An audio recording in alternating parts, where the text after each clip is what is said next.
Hello everybody, this is going to be my first video for my YouTube channel. I'm not going to beat around the bush. I'm going to tell you guys exactly what this channel is going to be about. This channel is going to be Yu-Gi-Oh based, of course. So, if you don't know, Yu-Gi-Oh is a card game.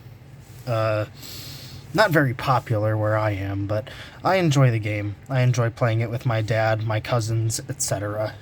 So, today I'm going to be talking about some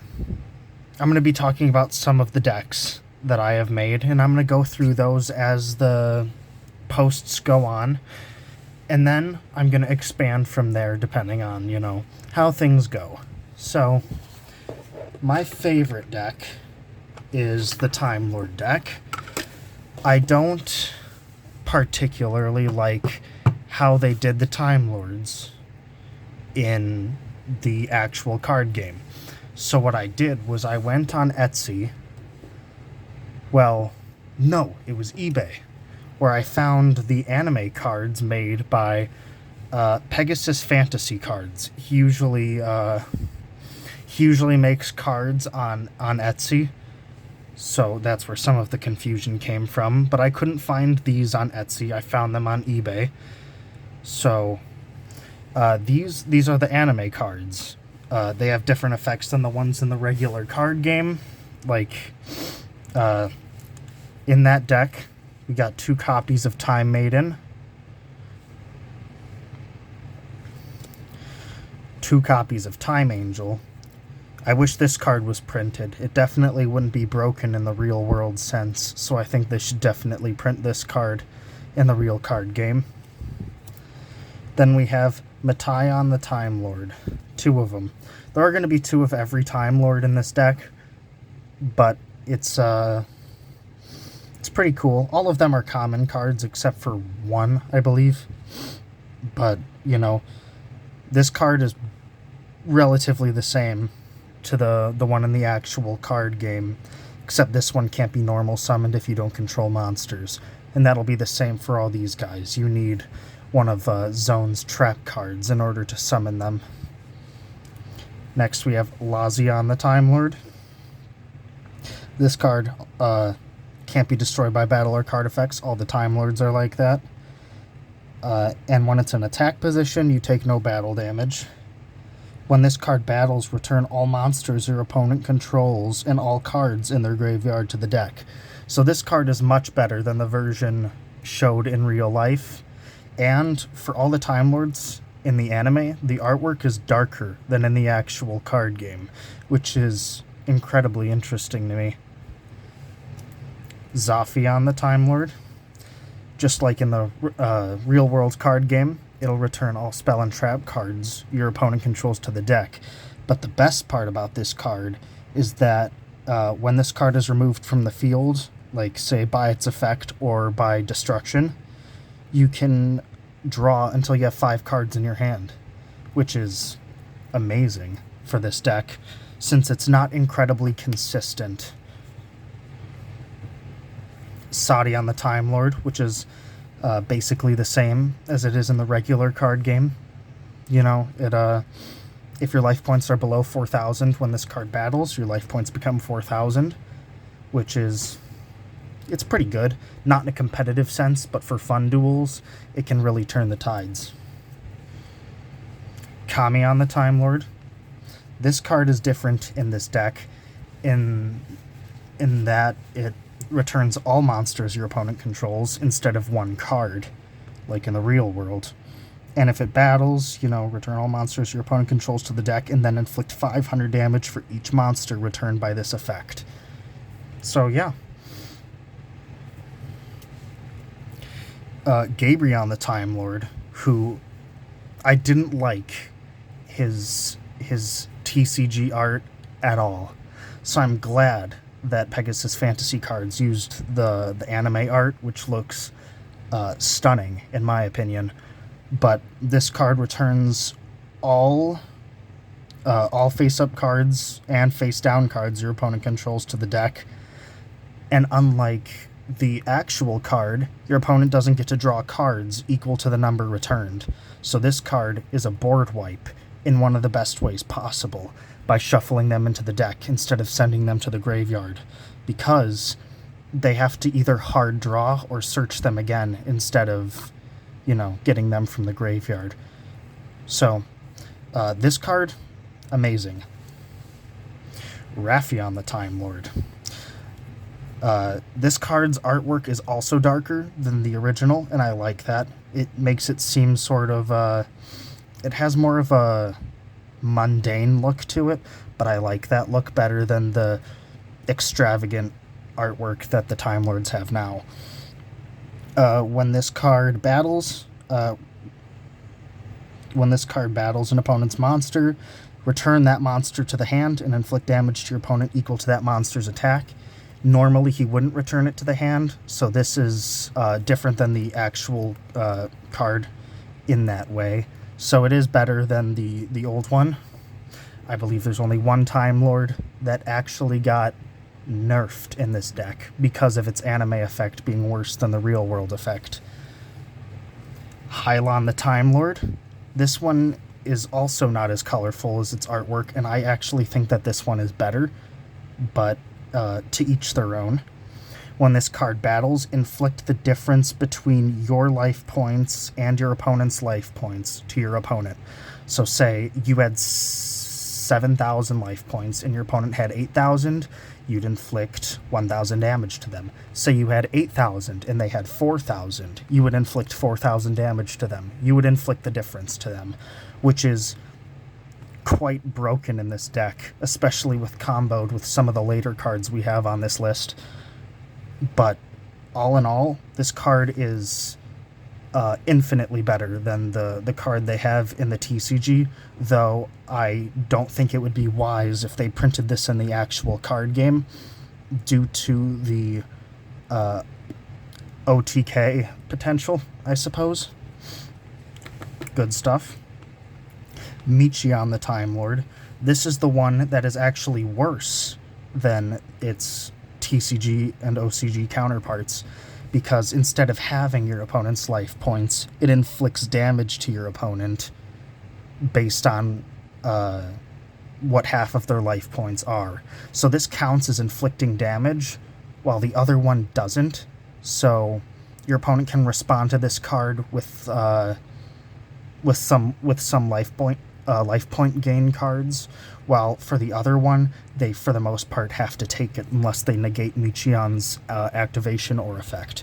So, but this one is also darker, and I like this one too. Sandion the Time Lord, which is one of the most busted cards in this deck. 4,000, 4,000. One of the only two Time Lords that do that. So when this card battles, you inflict 4,000 damage to your opponent, which is fantastic. And this was one of the cards I was talking about comboing with Hylon, because if you summon both of them in the same turn, then your opponent is screwed, basically, because if you do the 4,000 attack and then Hylon, then they would go down to 0 real fast. But this card is great for inflicting some serious damage and for beating over monsters with its 4,000 attack points, which is awesome. Now for the boss monster of the deck, this is Cephalon the Ultimate Time Lord. Same as its anime effect. I won't be able to read the whole thing off, but you guys are able to see that. See its effect. Read through that if you'd like. Pause the video. This card is incredibly hard to summon, but once you summon it, you basically win the duel. So, next is Speed World 2, which is, I'm so glad he put this card in the deck, because you and your opponent can pretend like it's a speed duel, for those fun duels, like you're in Yu-Gi-Oh! 5Ds, which is great. So, Speed World, during each standby phase, each player puts their own counters on this, and then you can remove 4, inflict 800 damage to your opponent for each speed spell card in your hand, which this deck does not have. This is the only spell card. Draw 1 card by discarding 7 counters from this card, And by removing 10 counters, you can destroy 1 card on the field. Yeah, I love this card. It's great because it's a floodgate. It prevents your opponent from activating spell cards that aren't speed spells. So unless they're using some other Pegasus fantasy cards, they're locked out, basically, unless they can destroy this with a trap or monster effect. So for fun duels, if you're playing with someone who doesn't use speed spells, you are in for a treat, because you'll be locking them out of a third of the cards in the game. Next, you have 2 copies of Non-Existence. I really wish he put 3 of them in here, because it is an essential part of the Time Lord's combos. But if you control no monsters, you can normal summon level 10 or higher monsters without tributing. The attack of all monsters you control becomes 0 while this is face up on the field, which really isn't too much of an issue, especially since most Time Lords have 0 attack points. So this card is how you get them out on the field. Endless Emptiness, which is an amazing card. Really helps with the consistency in this deck, especially if comboed with Zophion, so that way you can special summon several and then get your resources back when your turn starts. You can activate this card by sending face-up Non-Existence to the graveyard, and then you can special summon level 10 or higher monsters from your hand, any number of them. You can ignore the effects of any Time Lord monster you control that prevents summoning, because all Time Lords say you cannot summon other monsters while this is on the field. This is a way to get around that specific drawback, and the attack of all monsters you control still becomes 0. Infinite Light. This card has 2 of them. One of them is a ultra rare, the other is a common. So activate this card by sending Endless Emptiness you control to the graveyard. Time Lords do not return to the deck via their effect. And if you summoned 10 Time Lords over the course of the duel, you can tribute this card and summon Cephalon, the ultimate Time Lord, from your hand, deck, or graveyard. So this card is a way to get your boss monster out, and it's also a way to prevent your Time Lords from using their biggest drawback, which is shuffling into the deck at the end of the turn. But that's not too much of a big deal with this card on the field. Now, for Zone's iconic hand traps, we have 2 copies of Empress's Crown. So you can activate this card from your hand when a Synchro monster is special summoned to your opponent's side of the field, and then you get to draw 2 cards for each face-up Synchro monster your opponent controls. And yeah, they need to bring this into the game, in my personal opinion. But instead of Synchro monster, it could be any extra deck monster. That way it actually has some consistency and could be used in the real world, but it would probably need to be limited if they did that, probably to 1 or 2 copies. Magician's Adage. I lost one of the copies, but that's okay. I did that when I was trying to make the deck more consistent by adding and removing cards. So normally you would get 2 copies of Magician's Adage. During this turn, if cards on the field are returned to the hand, inflict 300 damage to your opponent for each card returned. You can activate this during your turn from your hand, which is... this card is really good for some of the time cards like Time Maiden, Metaion, Kamion, etc. It really helps inflict that burn damage the Time Lords are all about. Then we have Foolish Decision. So you can activate this card from your hand during your turn. Activate only if you would take battle damage. You take no battle damage from that specific battle, which is good for stopping the damage from one attack. So normally Zone used this in pair with Time Maiden. Time Machine Angel.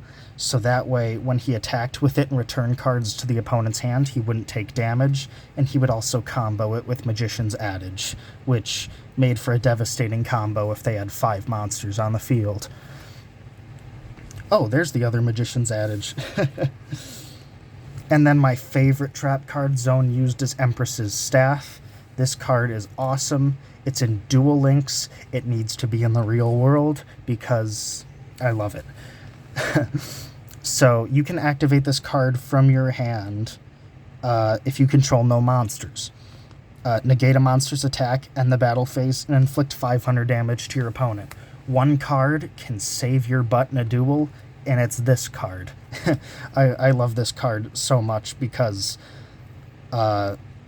you can basically just pass your first turn and your opponent won't be able to negate it with basic traps. It'll have to be something that can also be activated from the hand, so like a monster effect hand trap that they have. But yeah, that's this deck for the most part. I plan on posting more by pegasusfantasycards because I like his cards. They're good quality. And then I'll also be talking about actual Yu-Gi-Oh cards, actual decks that I've made that are tournament legal. These are not. But yeah, thank you so much for thank you so much, and like and subscribe if you made it this far.